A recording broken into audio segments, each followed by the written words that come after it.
and welcome to Deals with Heels, where female entrepreneurs thrive. I'm Deborah, your host. Welcome to the show. Super excited about this week's guest. Julie is such a great expert in personal branding on LinkedIn. And I tell you what, you guys, we could all be a lot better in that, right? So let's dig in and get right into her introduction. She's certainly very impressive. She is a LinkedIn top voice and a New York City-based public relations and LinkedIn expert.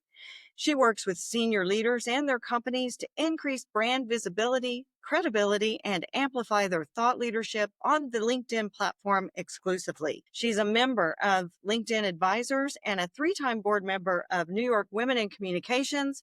She hosts the PR Patter podcast. Please welcome Julie to Deals with Heels. Well, great to be here. Thanks for having me. I'm so excited to have you as a guest. I meet with a lot of entrepreneurs and business owners, mostly smaller businesses, and they unfortunately will have been working with a company. Usually it's a social media company, and to do marketing, and they are business to business. And it's incredibly frustrating for me, and they're frustrated because they don't understand why it's not working for them. And so I always am like, man, if you're business to business, if they aren't focusing on LinkedIn, then what the hell are you doing?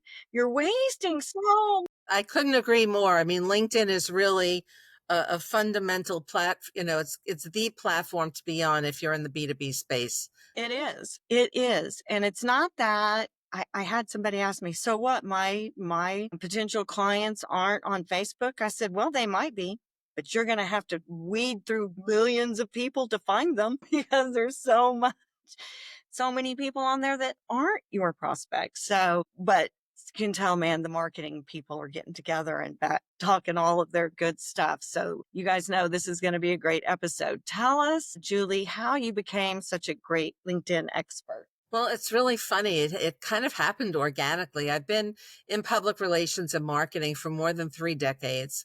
And in my history, I have assisted senior leaders of all different kinds of companies in a variety of industries. I'm kind of industry agnostic at this point, and have helped those leaders to stand out in their industries by becoming thought leaders, by, helping them to stand out during media interviews, during industry crises, presentations, to their board of directors, et cetera. And about 5 or 6 years ago, I was amping up my own presence on LinkedIn as a means of attracting new clients. And somebody at a top Fortune 50 company, who I had known when she was at a different organization. She was now at this Fortune 50 organization, and she really liked my content. And she reached out to me, and I hadn't heard from her in over a dozen years. So you just never know but apparently she had been lurking on my account, on my feed, and watching what I've been posting all those years. And she reached out and said, I'm now at this Fortune 50 company.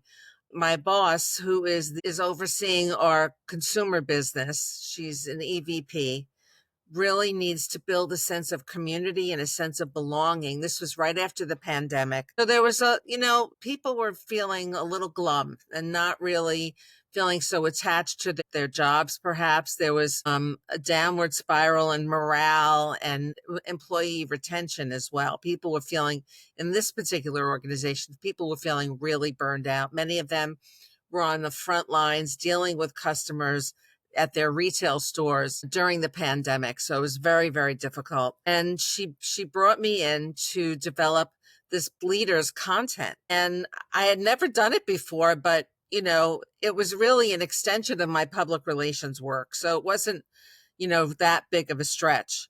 So together we developed her content pillars, mainly those based in emotional intelligence, to position her as a real authentic leader, one who is empathetic and who really cares about her team. And, we started with 7,500 followers, which isn't bad. That's pretty good, really. This year she'll cross the threshold to 30,000. So we're in the fourth year of the program, and that's kind of how it started. And then I started doing it for other executives as well. That just bleeds down through. If you leave a smoke-filled room, you come out feeling like smoke, smelling like smoke. So, you know what I mean? So that It is so true. And that was really the gist of our whole program, was to make people feel more connected to her and to the organization at large. And over time, I mean, this doesn't just happen in a week or a month, but over time, we've really built a very substantial following of employees from across the organization. I mean, the organization has tens of thousands of employees. She had, I think, more than 40,000 who report to her in some way, shape, or form. And so people are now, posting their own stories on her feed and sharing photos and video. And now when she travels around the country to their retail stores, people say to her, "I feel like I know you." And so they've gotten to really get a sense of this executive through her LinkedIn presence and the way we positioned her as a human being. and authentically, because if you fake it, Yeah. they know it doesn't work if you fake it. They know. People can tell the difference when somebody isn't being honest and true about their motives or even their motives for their company and how they like to treat their employees. I think it's That's a absolutely right.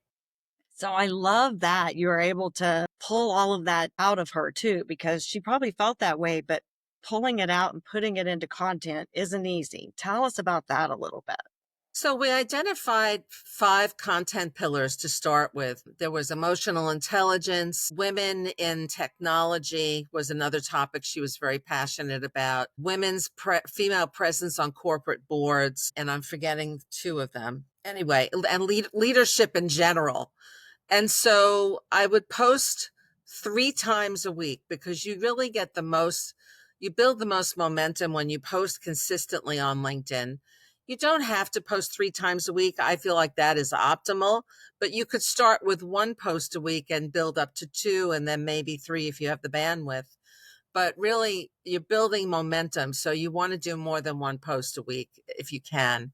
But it And so doesn't seem I like would it. post for her 3 times a week on consecutive days, Tuesday, Wednesday, Thursday being optimal, and post on those topics. And I would share news articles I would find on those topics and relate them back to her business. So again, they had a personal resonance with the audience on leadership or on women in the tech field, and how she was very supportive of them, women on corporate boards. And as I said, emotional intelligence probably being the most important uh, content pillar, because leaders who are emotionally intelligent, who have empathy, who can really relate to people on a humanistic level, they're going to be the most successful.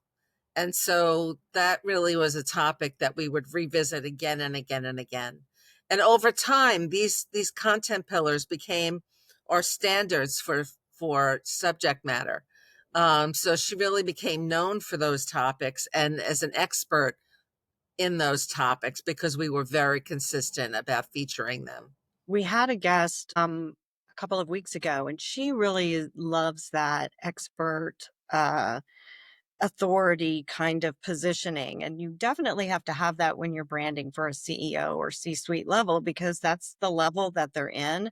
But how much of it is the person? For example, I will coach people that want to use podcasting as a marketing tactic. And I will say, well, let's get really into who you are. And they're like, oh, I want to promote. That's really important to promote that. But the You have person to is start with the who you guest. are as a person. I mean, the content has to correlate with who you are as a person, as a human, in order for you to be relatable and believable. You can't really make something up and have people believe it if when they see you in person, you're a completely different human being. It's just not going to fly. It's not going to have staying power. It isn't. And even if you run, here's the thing, you can't really separate. It's like, well, I don't take my business home with me, but you are who you are. that is Definitely. in your business. You cannot get rid of it. And accepting it, accepting all the parts of it are so important in just really having all of that magnetism. That authenticity is so magnetic. I have found that getting them to feel comfortable in their own shoes can be kind of a challenge. Well, I think that that's a great question, and I think that the leader has to be willing to really showcase their personal side a bit. Yes, the content on LinkedIn should be more business focused, for sure. LinkedIn is not Facebook. And although once in a while you can show a personal photo of yourself doing something that, again, correlates back to the content in some way, it's got to be genuine and authentic. So I would say that you have to be willing to share parts of yourself. You have to, I find that as a content developer on LinkedIn, it's really a collaborative process. I work with the client to really get to know them and to know what makes them tick. So we identify those content pillars right off the bat so that everything really is strategically aligned. What kind of advice can you give to a business owner that, because not every one of my listeners, anyway, are in that C suite, but it's very similar to own your business because you are the executive when You're you're, everything. yes, You're the brand. you're every bit of it. What kind of tips can you give to someone who is struggling to communicate with their content creator, having a hard time? Maybe their content creator isn't great at it, listening it from them, but ultimately it's that business owner's responsibility to convey that messaging to them also. What kind of Well, I tips? think you have to find a good fit with your content creator, and you have to make sure that they, first of all, that they have experience on the platform and know what they're doing, because there are very distinct nuances on LinkedIn that are very different than other social platforms. So that's number one. Number two, you have to make sure that they are good listeners. And if they don't really hear what you want to convey, and you can't have a conversation with them about it to work it through, then perhaps they're not the best fit for your to develop your content.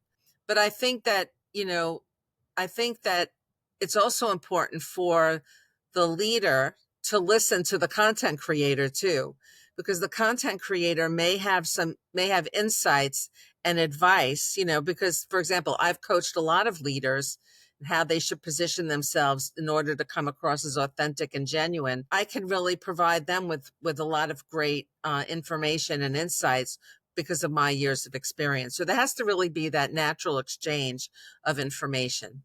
So I don't know why this question pops into my head, but I have worked for some executives that are just intimidating the way they look, right? And how it's hard for even to even ask the questions of them. I wonder, do you find sometimes it's it's hard for, like, okay, well, let's just express your grouchiness and all of this content. No, you don't want to do that, but I know, but how do you get beyond that when you're a content creator and you're looking at somebody and they're telling you one thing, but you don't see that? You know what I I mean? think I think that a good content creator has to be honest, and has to really give authentic feedback to the leader and say, look, I don't know if what you want on LinkedIn is really in alignment with your content pillars and how you want to position yourself. That is so true. And I think you can say that respectfully, and they should be able to absorb that kind of feedback. That can happen. And what I try to do is put something in writing, either whether it's just to myself, because this way, if you're having a meeting with them, for example, on a Zoom, which is the way I meet with most of my clients these days. I don't really get to meet them in person even. I write my notes down first so that I have touch points that I want to go through. And that helps keep me on track and really helps me be really honest with them in a respectful way. And the great thing about posting on LinkedIn are the metrics. So you can really tell over time if a particular theme is resonating or not. So you might even have some evidence, some factual evidence to support any critique that you have of the content, or the way they want to go versus the way you think you should go. So you could share that too. I love backing up to the research and saying, well, we've been doing this. We're not Yeah. really heading in the right way. I think we need to alter this I mean, message you could or see how many impressions you're getting, and you could look at what you really want to go after is the engagement, right? You want people to engage with the content, comment, you want them to like the content. You want them to actually post their own comments, photos, stories, video. And you want them to share the content. And you can tell if people are doing that by using some of the LinkedIn analytics will tell you that, but I use a program called Shield app, which is a little wonky, but it does give me insights into over time into the themes that are resonating on the platform. And I find that that's very, very helpful. I can see which posts are really outperforming others and why. I do. I do. Well, I find that if you're judicious about using personal photos, that it's a great idea to use a photo of the executive in the field doing their job, like at a town, if they're speaking at a town hall or they're giving a presentation, or even if it's a screenshot of them doing a media interview, that those are usually LinkedIn gold.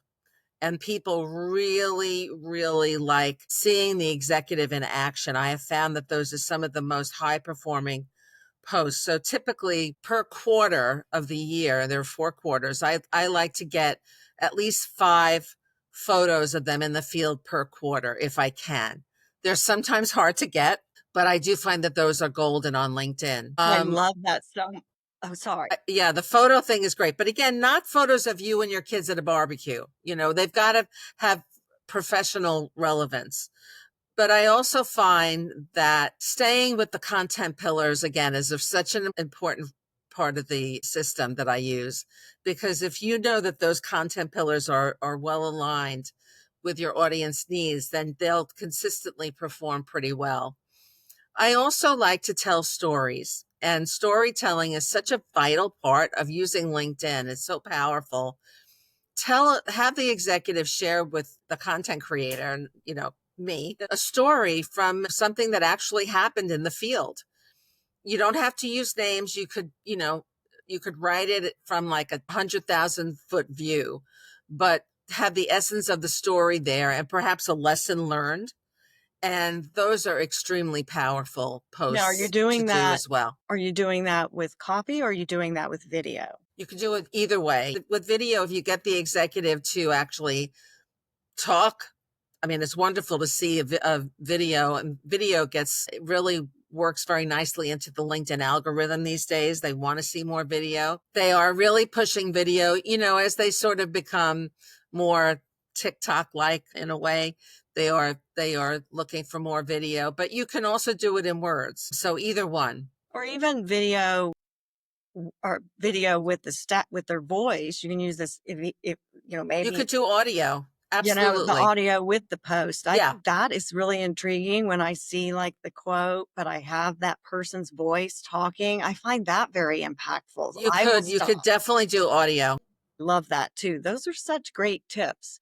One of the other things that I noticed when I was looking at your stuff was that I really love is how you talk about humanizing your content and humanizing that brand, because we become so sterile with faceless, and you see people, oh, do faceless, faceless. And I think faceless is fine, but you still have to have the human element of it. The human element is so important. That's a great question. I think it's important for you and your content creator to get the content creator has to get a sense of you, how you speak, your tone, the way you talk to people. And they can get that by having conversations with you or by seeing videos of you, presentations that you've given, to get a sense of your communication style.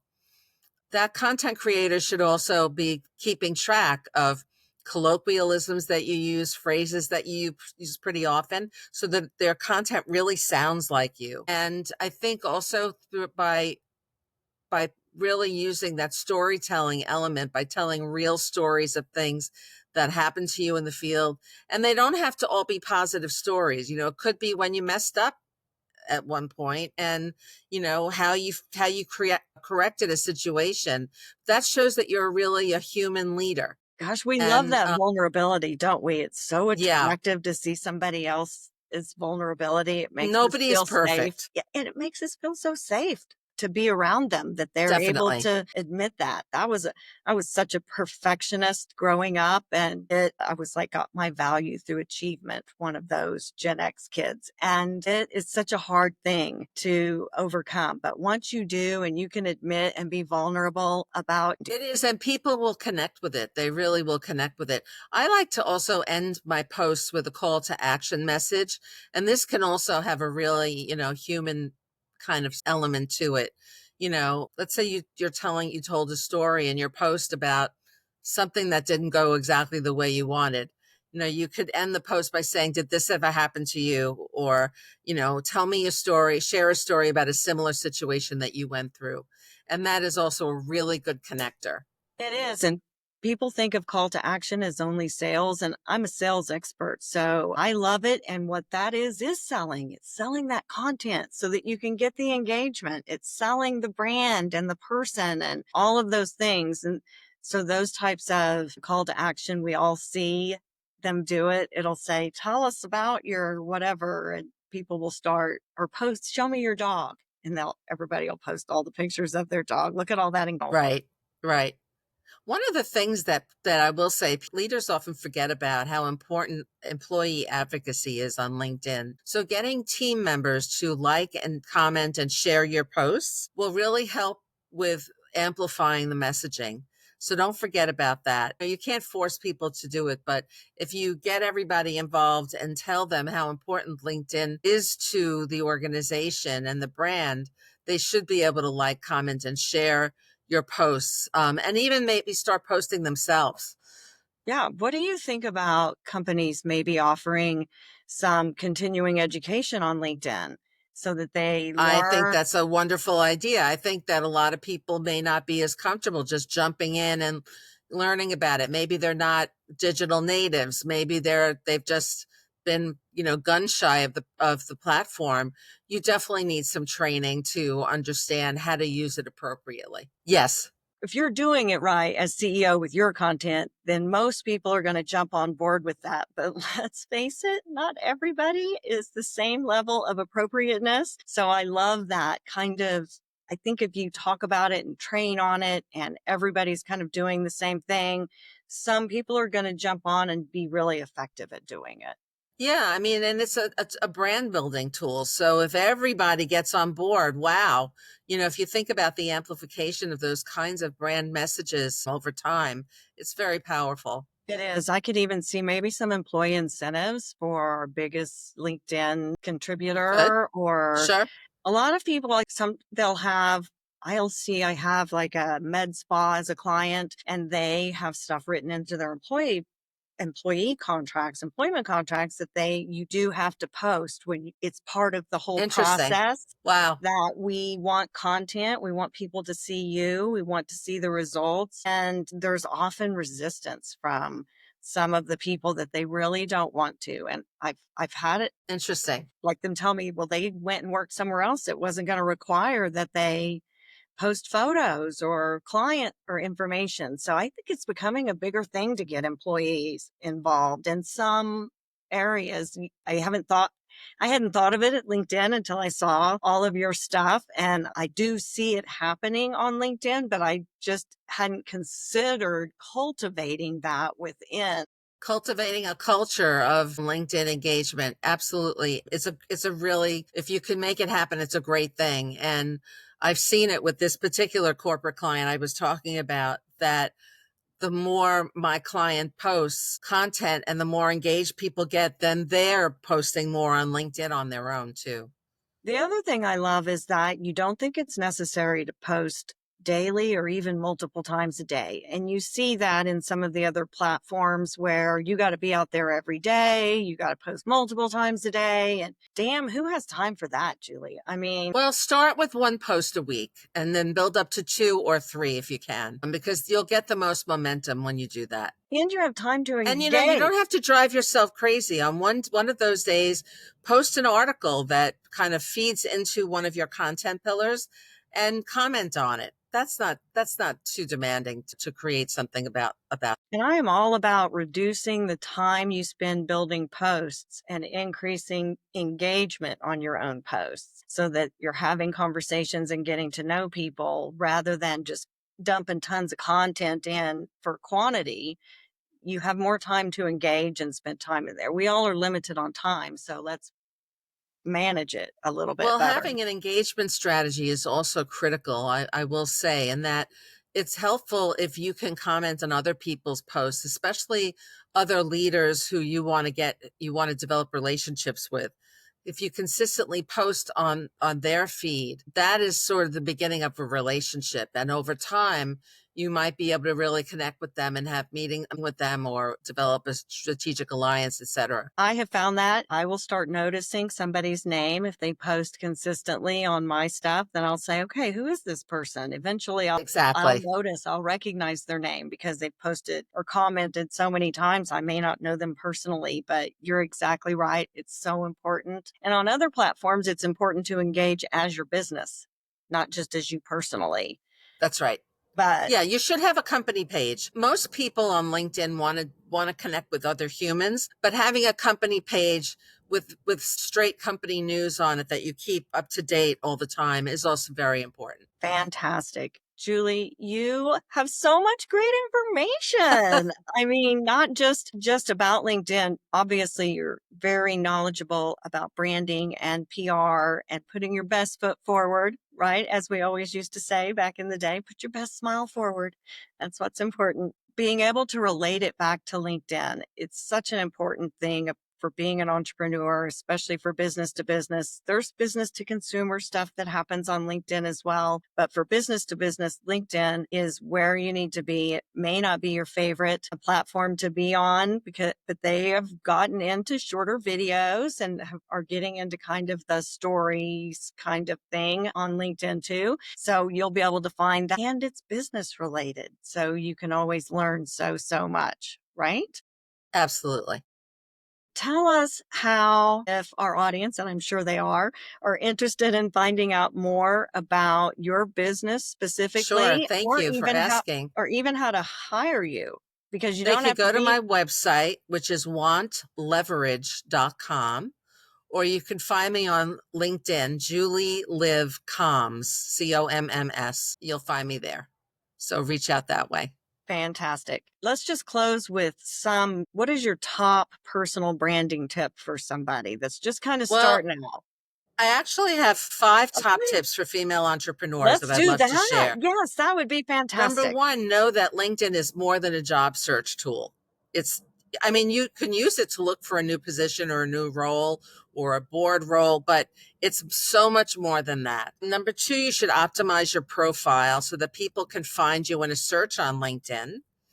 And that means having a professional headshot, optimizing your headline, the background header, which is the area behind your headshot, really important real estate there. You can leverage LinkedIn to underscore your position as an industry leader by posting consistently. You should retain a consistent posting schedule so that people will kind of come to expect to see you over time. And definitely comment on other people's posts. Don't forget to do that. So, and the people that you want to engage with, their type, Yeah. I've end up, I have a ton of people on some platforms that follow me and that I'm friends with that are never going to buy my products or services, and weeding through all of those and making sure that I'm targeting the correct people that are going to do that is really important. But on LinkedIn, you're getting employees and Yeah, customers. So it's definitely. important to have it be very thorough, not just your sales message, but your actual image and branding. Remember back in the thousands, it was image. We're working on our image, Julie. Right, right. I always tell people it's just the buzzword changing so that we can market ourselves better, right? Well, you have been such a fantastic guest. I'm certain that all of my listeners learned. I definitely learned a lot from you, and I'm so grateful for you coming on the show. You can also check out Julie's podcast. I'm assuming it's available on all The platforms. podcast is PR Patter with Julie Livingston, and it is on Spotify. Perfect. We will have links to all of Julie's information, website, and her podcast in the show notes. You'll also be able to link to all of my information and to our podcast, dealswithheels.com. You can also link to my free ebook titled 5 Steps to Having a Mindset for Success. And until next week, we're out.